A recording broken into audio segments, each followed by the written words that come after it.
corrective steps here that all still remain as good mitigation strategies even for the new things they've found, and in particular all environment variables now are sensitive by default, so that completely alleviates this problem. We had a complaint too that we were going too easy on Vercel on last week's show, because they were like, they didn't send us remediation things in time or whatever. And I think, look, the reason we're praising Vercel is because they didn't communicate ahead of them knowing stuff, right? Which is how you get into trouble when you're communicating about an incident. So I think we're going to stand by that. I mean, Dimitri, have you even followed this one? I'm live again.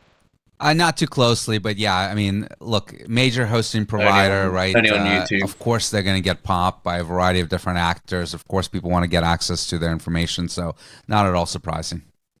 Yeah. Meanwhile, check marks.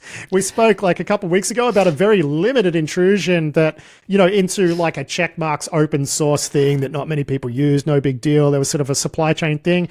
About that, James. Yeah, yes, about that. It was originally the checkmarks kicks, which is just basically an infrastructure as code scanner. So we weren't, it was interesting, but it was all Team PCP and wrapped up in that.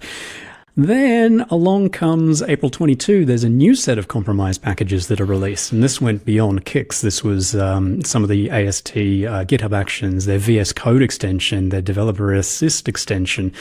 But the thing that makes you a little bit nervous about the state of checkmarks is even in their updated advisory this week, they said a second wave of malicious checkmarks artifacts are published, and this was April 22nd, indicating continued or renewed attacker access. So clearly not quite sure how the attackers still have access, but suffice to say they do.